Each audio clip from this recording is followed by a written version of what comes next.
Una crisis asmática normalmente encuentra los pulmones hiperventilados, es decir, el paciente es capaz de insuflar los pulmones, pero no es capaz de liberar el aire. Entonces el paciente tiene sibilancias que al principio son inspiratorias, pero luego terminan siendo inspiratorias y expiratorias de las dos.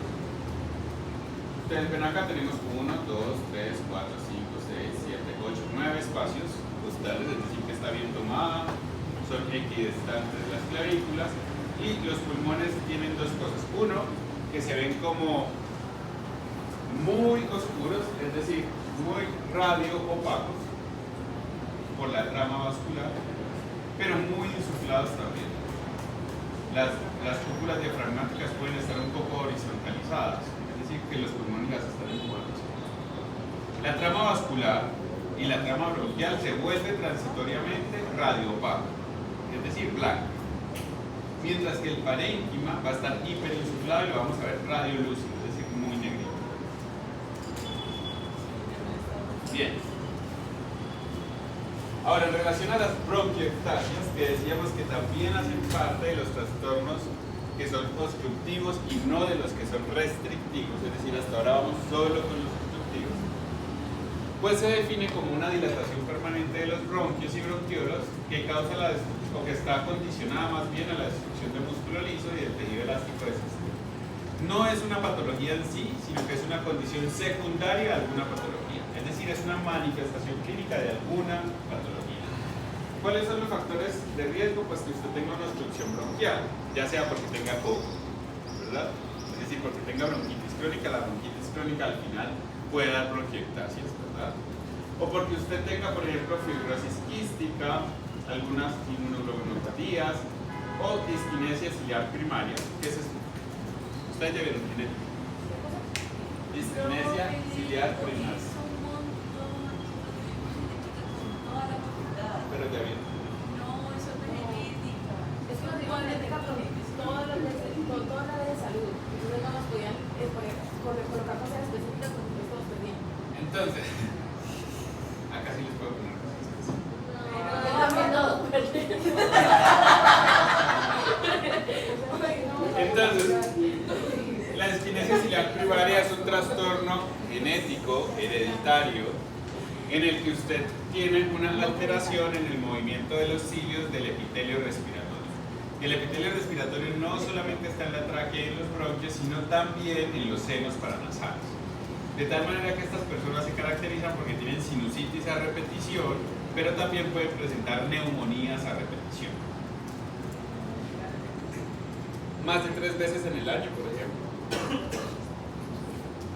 Algunos pacientes que sufren de neumonía necrotizante es una mala traducción, en realidad uno debería decir necrosante, pero esto ya está ampliamente distribuido en el argot médico, así que decir necrosante es exactamente lo mismo, que está asociada principalmente a Staphylococcus aureus y a Klebsiella, puede ser un factor de riesgo para generar bronquiectasis. Entonces la característica principal es la dilatación de los bronquios por daño del músculo liso y que estos bronquios terminan llegando muy cerca de la pleura, y decíamos que los bronquios no deben llegar cerca de la pleura. Entonces todo lo que ustedes ven amarillo es pus, es un material purulento. Este paciente por supuesto murió porque esto es de una autopsia, ¿cierto? Desde luego. Y tiene una neumonía asociada a bronquiectasis. Y no es que la bronquiectasia aparezca de un momento a otro, es decir, no es que usted le dio una neumonía necrotizante y ya con eso tuvo bronquiectasia. Es decir, necesita un proceso crónico igual que en las otras patologías. La tos suele ser intensa y persistente, la expectoración y el esputo es purulento, muy parecido al de la bronquitis crónica, solo que en este caso se puede tornar fétido, cosa que la bronquitis, cuando no está sobreinfectada, no tiene esputo fétido, tiene esputo normal, amarillo, pero no fétido. Los pacientes cursan con rhinosinusitis, sobre todo aquellos que tienen disquinesia ciliar primaria, pueden tener hemoptisis, porque recuerden que siempre va el bronquio, la arteria, la vena, ¿verdad? De tal, es decir, el paquete, en este caso sería bronco, vascular, y como está tan cerca, el daño del músculo liso puede permitir que durante episodios de tos se rompan pequeñas arterias y haya sangrado fácilmente.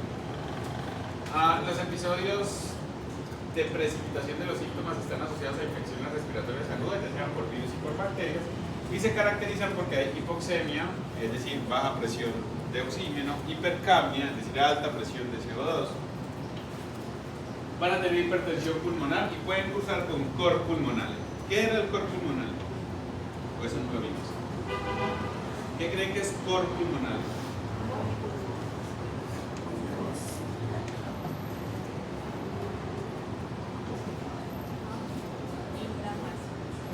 Entonces el cor pulmonar es una patología en la que su corazón tiene falla secundario a una patología pulmonar. Entonces, como hay hipertensión pulmonar, es decir, una presión de la arteria pulmonar más alta de 25 milímetros de mercurio, hace que su corazón haga una hipertrofia patológica, por supuesto, y que más adelante haga una falla cardíaca. Y si el paciente de manera aguda, por ejemplo, presenta un tromboembolismo pulmonar, pues hace un cor pulmonar, porque usted lo tapó la salida del ventrículo derecho y el paciente se muere de una patología cardíaca, pero porque tenía previamente una patología pulmonar. Es un cor pulmonar, es eso, es un corazón de pulmón, eso es lo que traduce.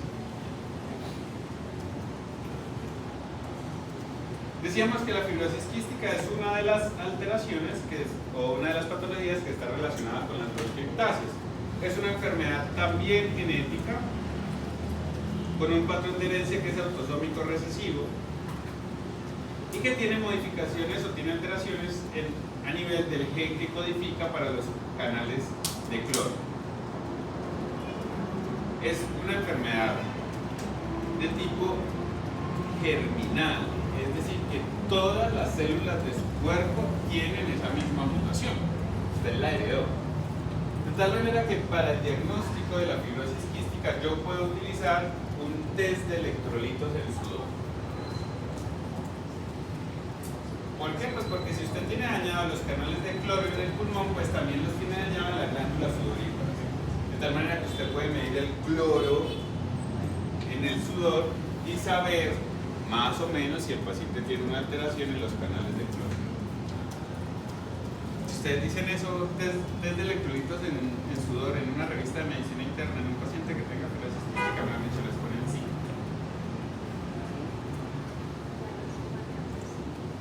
Ahora, hasta ahí las que tenían que ver obstructivas, es decir, estaba el asma, estaba la bronquitis, estaba el enfisema y estaban las bronquiectasias.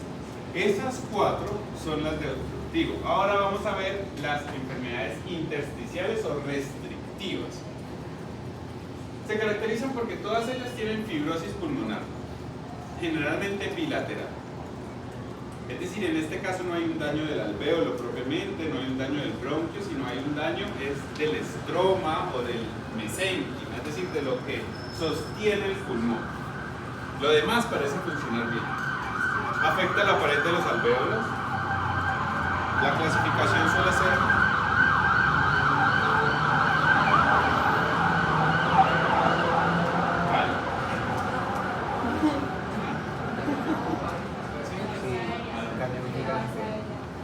Seis muertos son serios.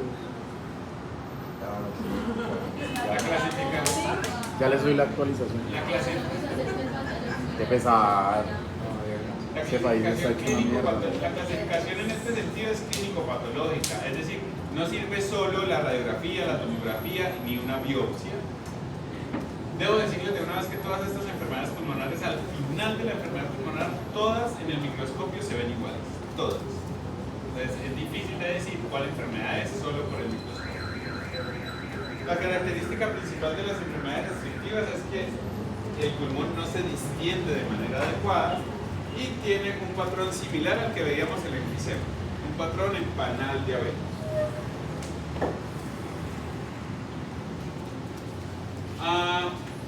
Esto va a ser transversal a todas las enfermedades que afectan de manera difusa el pulmón. Entonces hay un daño de las células de recubrimiento alveolar, daño del endotelio, edema intersticial, puede haber exudación de material eosinofílico inflamación del intersticio, fibrosis intersticial y más adelante, pues ya el daño propiamente. Esto es lo mismo en todas. Entonces, la clasificación que existe en la actualidad para las enfermedades intersticiales es esta. Hay algunas que son fibrosantes, otras que son granulomatosas, otras que son eosinofílicas y otras que están relacionadas con el tabaco. ¿Qué es esto? El síndrome de Löfgren. Es lo del ciclo parasitario, que ellos viajan por la circulación y hacen básicamente el mismo ciclo de la sangre, cuáles pasan por eran? los pulmones, tienen la posibilidad de salir por el esófago, salen por la tráquea, son enviados por el esófago y vuelven otra vez al ciclo.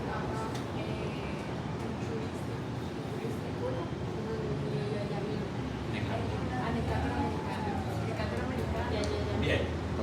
Entonces vamos a ver algunas de las que hay allí, no vamos a ver todas, son enfermedades infrecuentes. Lo más frecuente es las que ya vimos antes, las obstructivas, las restrictivas son bien infrecuentes. Desde la fibrosis pulmonar idiopática, como su nombre lo describe, pues es una alveolitis fibrosante criptogénica, es decir, hay una inflamación crónica del alveolo que no sabemos qué lo ocasiona y al que usted ya le ha descartado casi todas las causas. Hay una fibrosis intersticial bilateral en parches, que es más frecuente en hombres que en mujeres y aparece sobre todo después de los 50 años. El patrón de la radiografía y de la histología, el patrón es porque es como lo que vemos, pero que no es característico de ellos, sino de muchas enfermedades, es algo que le llaman neumonía intersticial usual o habitual, NEU por sus siglas en inglés. Y es un diagnóstico de exclusión, así que yo no diagnostico fibrosis pulmonar idiopática hasta que no he descartado absolutamente todas las otras enfermedades. ¿Bien? Si algo es idiopático es porque yo no le puedo encontrar una causa, una explicación, ¿verdad? La patogénesis, pues como es idiopático, no sabemos exactamente qué es lo que ocurre. La teoría dice que usted tiene una exposición a unos factores que pueden ser ocupacionales, de cigarrillo o irritantes o incluso infecciones virales durante la infancia. Y que más adelante usted puede tener algunas mutaciones a nivel de las telomerasas, del surfactante o incluso de algunos canales como el MUC5B. Que eso genera un proceso inflamatorio crónico que libera factores profibrogénicos y que lleva a la fibrosis intersticial, es decir, lo que sucede en la inflamación crónica usualmente. Este es un patrón de neumonía intersticial usual, no me interesa que se lo aprendan, no se lo puedo poner en imágenes, bla, bla. Pero sí hay una cosa que es importante y es que si ustedes fueran el cirujano de tórax y yo fuera el neumólogo, entonces yo digo como, no, más bien, yo soy el cirujano de tórax y ustedes son los neumólogos. Entonces usted me dice como, mire, tenemos un paciente que le estamos sospechando una neumonía intersticial, pero no sabemos exactamente cuál es. ¿Será que usted nos puede tomar tiempo?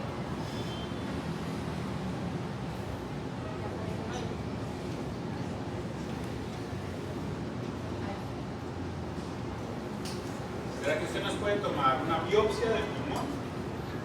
Entonces yo les digo como, ok, sí, yo puedo entrar y le tomo una biopsia del pulmón. ¿De dónde quiere que la tome?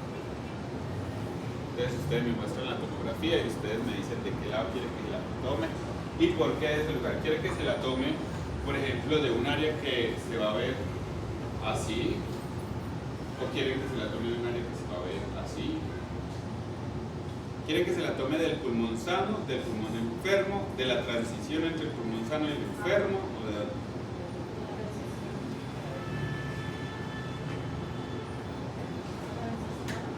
Entonces, idealmente las biopsias deben ser tomadas tanto del pulmón sano como de la transición, pero no del pulmón enfermo, porque todos los pulmones con enfermedades intersticiales al final se ven igual. Entonces, si me tomo una biopsia de un pulmón enfermo, pues yo todo le puedo decir que tiene fibrosis, sí, pero en cambio en las etapas iniciales yo sí puedo ayudar a diferenciar entre una cosa y la otra. El inicio suele ser gradual, la tos no productiva, disnea progresiva, y la supervivencia es muy mala, de 3 a 5 años. Por eso es que uno no hace un diagnóstico de esto a cualquier persona, porque eso es ponerle una lápida encima. O sea, usted primero descarta un montón de cosas. Solamente le sirve el trasplante de pulmón, pero algunas personas después del trasplante vuelven a generar la patología. Bien, eso es infrecuente, muy infrecuente. Ahora sí vamos a hablar de cosas que son más frecuentes.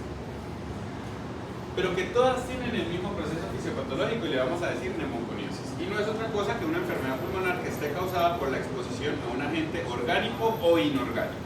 Pero esta enfermedad pulmonar debe ser intersticial. Es decir, que también hay algunas que están asociadas al tabaco, pero no es lo que más nos va a importar, porque el tabaco está asociado sobre todo a lo obstructivo y no a lo restrictivo. En este caso, entonces, nos muestran el sílice, el carbón y el asbesto. En Colombia se supone que no producimos asbesto ya, sin embargo, todas las tejas de Terni, hasta hace al menos 10 años, todas tienen asbesto y el asbesto sigue estando allí. Y hay un nuevo término que es el EVALI. ¿Qué es eso?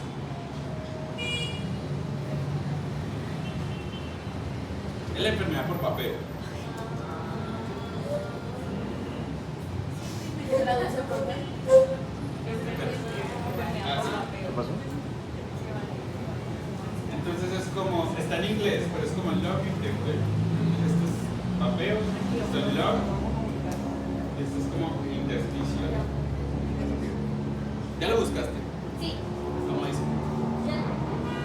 Legal y lesión pulmonar asociada al uso de cigarrillos o aceites.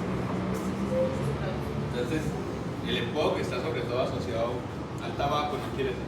Pero el EVALI es una entidad solo para el papel. En Reino Unido han prohibido el papel a todo el mundo. Yo creo que es una medida drástica pero necesaria. La patogénesis para todas estas enfermedades intersticiales es la misma. Hay un agente causal, hay una liberación de los mismos factores proinflamatorios, ¿verdad? Y profibrogénicos, y finalmente hay fibrosis. Es exactamente lo mismo, así que no nos vamos a detener en ello. La neumoconiosis por carbón, entonces el depósito de carbón a nivel del intersticio pulmonar, un pulmón de una persona no fumadora, de una persona que fuma un poquito, de una persona que es mayor y ha vivido, porque el solo hecho de que usted viva, pues está expuesto. Para la gente que se moviliza en moto, por ejemplo, cuando yo tuve moto, uno llega a la casa y está todo lleno de hollín. Del smog de la polución de los carros. Entonces yo andaba en moto en Bogotá, andé un año en moto en Bogotá y uno llegaba lleno de hollín a la casa. ¿Cómo dijimos que se le llamaba este pigmento? Antrax. Y pues genera un proceso con fibrosis, es lo mismo para todos, así que en eso no nos vamos a detener. El otro es el sílice, es la enfermedad profesional crónica más prevalente en el mundo y está asociada sobre todo con personas que trabajan en minas. En minas que particularmente utilizan corte con chorro de arena. Entonces es agua que sale a mucha presión, pero el agua no va sola, sino que va mezclada con sílice para que sea más abrasiva y pueda hacer como cortes en piedra muy finos. Son exactamente las mismas cosas que ocurren, así que no nos vamos a detener. Particularmente importante que suele afectar más los lóbulos superiores, el sílice, y que en el estudio histopatológico yo puedo hacer algo que se llama polarizar o visión bajo luz polarizada. Entonces uno coge dos lentecitos de esos. ¿Ustedes les alcanzó a tocar cuando uno compraba las gafas de Cine Colombia y se quedaba uno con las gafas de cine? Bueno, entonces esas gafas de 3D usted puede poner una abajo del microscopio y otra arriba de la lámina y usted las mueve un poquito y eso polariza algunas ondas de luz y pone todo muy oscuro excepto el sílice. Y el sílice es birefringente, es decir, se ve brillar bajo esa luz polarizada. Entonces eso sirve para el diagnóstico histopatológico. Ahora, ¿a cuántas personas les hacen biopsia por sílice? Casi nunca. Es decir, a mí me llegan más biopsias de pulmón por tumores o por otras cosas, por tuberculosis incluso, pero por neumoconiosis no. Dentro de la neumoconiosis está el asbesto, por supuesto, hace parte de la familia de los silicatos hidratados y tienen una geometría que suele ser fibrosa. La fibrosis también es no solamente intersticial, sino parenquimatosa. Y está asociada con un riesgo incrementado no solamente para el mesotelioma maligno, sino para el carcinoma de pulmón, para el cáncer de laringe y para el cáncer de pulmón y de laringe en los familiares de la persona que trabaja con asbesto. Como las células que recubren la pleura y las células que recubren el peritoneo son exactamente iguales, pues usted puede sufrir de mesotelioma maligno tanto en la pleura como en el peritoneo, ¿verdad? Ya vamos a ver qué es el mesotelioma. La patogénesis es la misma, solamente que en este caso en lugar de tener sílice o en lugar de tener carbón, pues ahora tiene asbesto y ya. Y el resto es exactamente lo mismo, bla bla bla, lo mismo. No nos vamos a detener en eso. En la morfología vamos a encontrar entonces varillas que son fusiformes dentro de los macrófagos, afecta principalmente lóbulos inferiores y de manera subpleural. Y cuando usted encuentra placas pleurales, sospecha en que vaya a tener un mesotelioma. Entonces un mesotelioma es una neoplasia maligna derivada de la pleura o del mesotelio que tiene una mortalidad del 100%. Nadie se salva de un mesotelioma. Aparte porque su diagnóstico suele ser avanzado.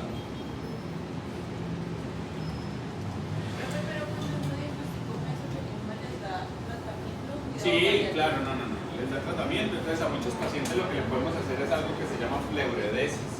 Porque estos pacientes, ustedes se acuerdan, nosotros vimos derrames pleurales. Bueno, entonces los derrames pleurales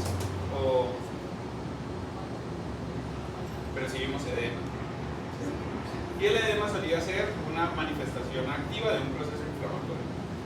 El derrame pleural, que es el acúmulo de líquido en el espacio pleural, puede ser por dos causas, o por aumento de la presión hidrostática o por baja de la presión osmótica, es decir, esa es una sola causa, o por un proceso activo que esté relacionado con irritación del mesotelio. Entonces, si es por un proceso activo que esté relacionado con irritación del mesotelio, pues por infecciones o por neoplasias, más frecuentemente. Entonces a estos pacientes les suelen dar derrames pleurales todo el tiempo. La forma para manejarles eso es hacerle una pleurectomía, entonces le quitan la pleura y luego le hacen una pleurodesis con talco. Es decir, le ponen talco ahí adentro, un talco que sella el pulmón a la caja torácica y ya usted queda sin pleura. Pero suele ser un manejo paliativo, es decir, nadie va a salvar de eso. Lastimosamente. En Colombia hay una ley con el nombre de una señora que murió de esto y que luego su hija fue congresista y tramitó una ley para prohibir el asbesto y por eso se prohíbe el asbesto en Colombia. Tiene el nombre de una mujer, no recuerdo cuál, pero sí. Y en relación a los vapeadores, pues los cigarrillos eléctricos son dispositivos que generan un aerosol, que lo llamamos vapeo, a través del calentamiento y puede contener nicotina, glicerina, propilenglicol y saborizantes. ¿Cuál se ha visto que es particularmente malo de todas esas cosas que tiene ahí? Si alguno vapea y quiere, digamos, hacerlo de manera un poco más responsable, es que ojalá no tengan vitamina E. Que el vapeador no tenga vitamina E. Porque parece ser que la vitamina E, que es hidrosoluble o liposoluble. Liposoluble. Muy bien, entonces suele acumularse a nivel de los pulmones. Y eso no hay forma de barrer. Genera un proceso inflamatorio crónico y nos va a generar entonces EVALI, lo mismo, lo que debemos discutir. Hasta ahí las que son neumoconiosis, es decir, sílice, asbesto, carbón, ¿verdad? Y EVALI no es neumoconiosis. Hay otra muy frecuente en el valle que ya vamos a ver, que sería la bagasosis, pero eso ya lo vamos a ver. Dentro de las enfermedades pulmonares granulomatosas, esto es una imagen de un granuloma. Entonces, Camila, ¿cómo es un granuloma? Sí. Entonces, Juan David. Ahora, nadie se borda el No nombre. es en el centro tenemos linfocitos y alrededor macrófagos. ¿Qué más? ¿Y no es al revés? Ah, En el centro tenemos macrófagos, alrededor un collarete de linfocitos y más externamente pueden haber fibroblastos. Entonces esa es como la configuración de un granuloma, que no es otra cosa que un proceso inflamatorio crónico normalmente frente a microorganismos o a agentes inorgánicos que no son de fácil eliminación. La tuberculosis es una de ellas. De hecho, para nosotros la inflamación crónica de granulomatosis con necrosis de tipo gaseosa es casi que indicativo de tuberculosis, ¿verdad? Entonces la primera de ellas es la sarcoidosis, que es una enfermedad multisistémica de etiología desconocida, es decir, que también es un diagnóstico de exclusión. Antes de yo decir que alguien tiene sarcoidosis, primero tengo que descartar todas las otras enfermedades granulomatosas y dentro de ellas está la tuberculosis, las enfermedades micóticas, es decir, por hongos también generan granulomas y algunas enfermedades parasitarias también, ¿no? Y finalmente, si elimino todas las causas que sean infecciosas y empiezo a encontrar asociación con patologías inmunológicas, pues yo pienso más que sea una sarcoidosis. Genera enfermedades restrictivas, pues porque por supuesto estamos en el módulo de restrictivo, y está asociada normalmente a linfadenopatías que son iliares, es decir, en el ilio pulmonar, bilaterales. Puede afectar ojos y piel hasta en 1 de cada 4 pacientes. Hombres y mujeres afectados por iguales, y parece que las personas escandinavas suelen tener un mayor riesgo para la sarcoidosis. Hay un factor protector para la sarcoidosis, pero que es factor de riesgo para otra enfermedad muy grave. Es decir, lo que sirve como factor protector para la sarcoidosis es un factor de riesgo para otra enfermedad pulmonar. No.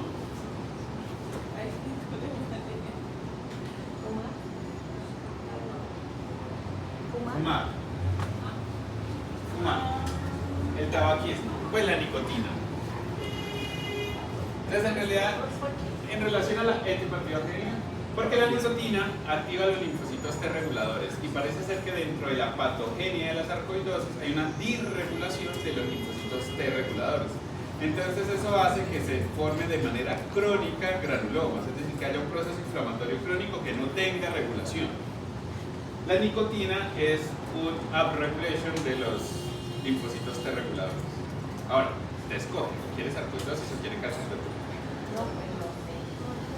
Entonces, la teoría dice que usted tiene una exposición, otra vez usted tiene una susceptibilidad genética, tiene una exposición a factores medioambientales y que más adelante hay una activación de linfocitos T, sobre todo de fenotipo TCD4, que llevan a la liberación o principalmente a respuestas de tipo TH1 que forman granulomas con liberación de interferón. A ver, ¿dónde está el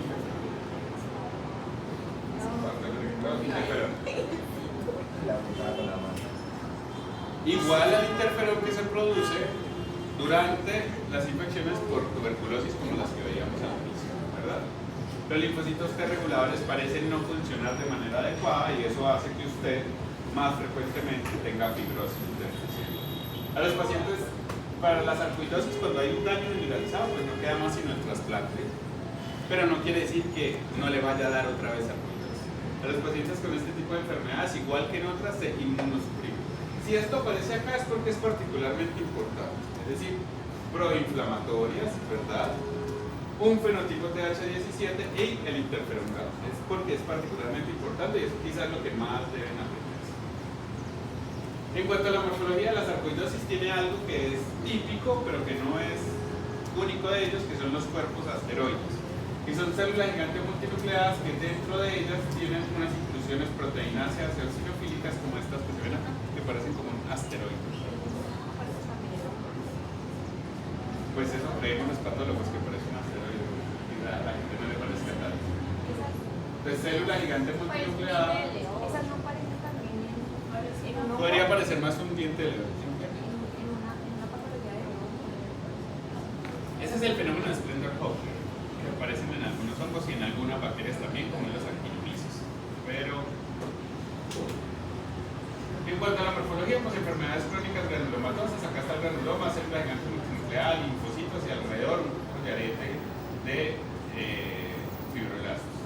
No tiene necrosis caseificante, la tuberculosis sí tiene necrosis caseificante, pero ya les digo que para mi gusto y no para el gusto de Andrés, es decir, si alguna vez sale una pregunta de eso, la respuesta sería diferente para ustedes que para él. Para mí la necrosis caseificante solo se ve a la macro.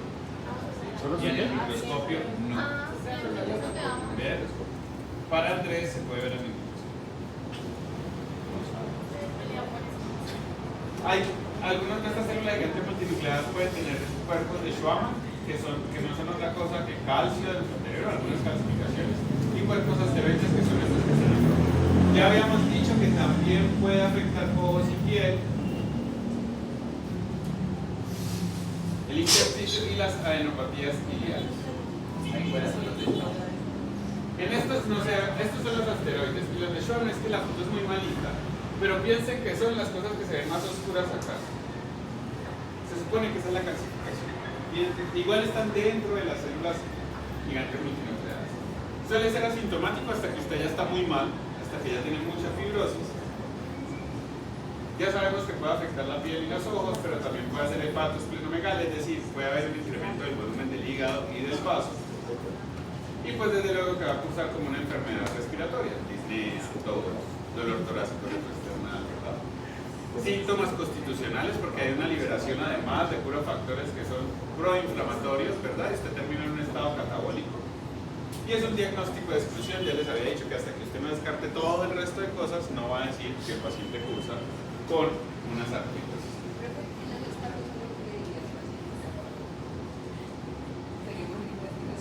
Entonces, como usted tiene una enfermedad crónica granulomatosa, es decir, usted se está inflamando por todo lado. No sabemos exactamente por qué. Lo primero que vamos a hacer es descartar las causas infecciosas. Que usted no vaya a tener tuberculosis, lepra, sífilis, alguna otra cosa, ¿verdad? Una infección viral o una infección parasitaria, alguna otra cosa. Que no vaya a tener una neoplasia, que no sea un tumor, ¿verdad? Porque si usted tiene síntomas constitucionales, es decir, está perdiendo peso, sudoración nocturna, adenopatías, pues usted puede pensar que es un tumor. Entonces yo después de que le descarte todo eso, ahí sí al final le digo como, mire, lo que usted tiene se llama sarcoidosis. Si hay tratamiento para eso, no sabemos exactamente por qué ocurre. Las posibles riesgos y complicaciones son estos, pero pues no hay nada más. Recuerden que los pacientes siempre deben saber lo que tienen.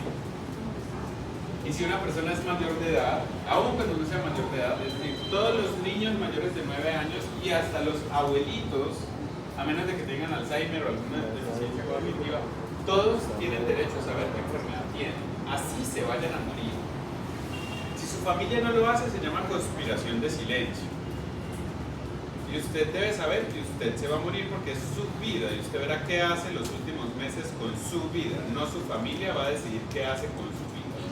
Los niños también, después de los 9 años se les debe decir que van a morir, obviamente de una forma. Pues para eso está psicología, ¿verdad? Pediatría seguramente está muy entrenado en eso, los oncólogos pediatras están muy entrenados en eso. Ellos entienden la muerte por ahí después de los 7, 8 años. Antes de eso no, porque ellos no entienden la muerte como la muerte. Pero ninguna persona debe tener conspiración de silencio. Imagínese que usted tiene una enfermedad terminal para la que toda su familia sabe que a usted le quedan 3 meses menos usted. Está muy mal. Entonces usted como médico, ¿cómo hace eso? Pues usted desde luego no se va a agarrar a pelear con la familia. Usted el primer día, usted habla con la familia normalmente, digamos que la familia casi siempre cuando él le muestra caso, la familia lo busca antes o llega antes a la consulta y le dice por favor no le vaya a contar, y usted le dice ok, yo no le voy a contar hoy, tenemos cita en un mes, porque es el seguimiento normal. Pero en un mes yo voy a hablar de la condición de él como si usted ya le hubiera contado. Es su responsabilidad entonces contar. Si usted no le ha contado en ese momento, pues es su responsabilidad. Pero en un mes yo voy a hablar como si usted ya le contó. ¿Verdad? Por ejemplo, mi papá cuando le diagnosticaron de cáncer de colon estaba en un estadio avanzado, inoperable, solamente para manejo paliativo. Y mi mamá decidió no contarle durante 2 meses. Y él vivió 2 años más después del diagnóstico. Pero él a los 2 meses que se enteró se enojó. Obvio, es que es mi vida. Y ahora sé que me voy a morir, pues tengo que cuadrar las cosas para saber cómo voy a dejar todo, ¿verdad? Entonces no piensen que la conspiración de silencio es un acto de amor. Es un acto de egoísmo. No es un acto de amor, es un acto de egoísmo. Ahora, en cuanto a otros trastornos granulomatosos, pues hay neumonitis por hipersensibilidad. Los pacientes que trabajan con el bagazo, ¿verdad?, pueden generar neumonitis por hipersensibilidad, pero no necesariamente por el bagazo, sino porque en ese bagazo es un tejido que está muy húmedo y que puede crecer hongos. Bueno, el bagazo es la caña de azúcar, pues es la caña larga, eso se exprime, el guarapo de la caña se hace la panela o el azúcar y lo que queda de la caña se le llama bagazo. Entonces, la exposición al bagazo, particularmente a los hongos que hay allí, puede hacer que usted tenga enfermedades granulomatosas de manera transitoria. Si a usted ya lo sacan de allí,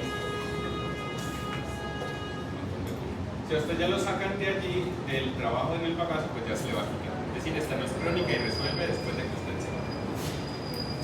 La eosinofilia pulmonar, particularmente en el síndrome de Lofer, ya sabíamos que estaba asociado entonces a algunos microorganismos. Por favor, apréndanse al menos los 4 microorganismos que están relacionados.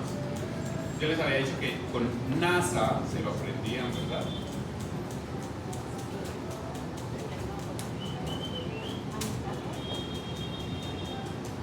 Pueden estar asociadas también a uso de medicamentos. Y hay una a la que conocemos como enfermedad intersticial relacionada con el tabaquismo, que esta no es obstructiva sino restrictiva. Y histopatológicamente es una neumonía intersticial descamativa, entonces uno ve un montón de macrófagos alveolares llenando todos los alveolos. Esta es la bagazosis, que es de la fibra de caña, principalmente asociado a este hongo que está en el ambiente todo el tiempo. Dermoactinomyces. Y su pronóstico depende de si yo saco o no al trabajador de ese lugar. Si yo lo saco le va a ir muy bien, si yo lo dejo allí todo el tiempo es probable que me vaya mal. Es una neumonitis por hipersensibilidad, es decir, esta que hay. Es decir, que la bagazosis entra dentro de las neumonitis por hipersensibilidad.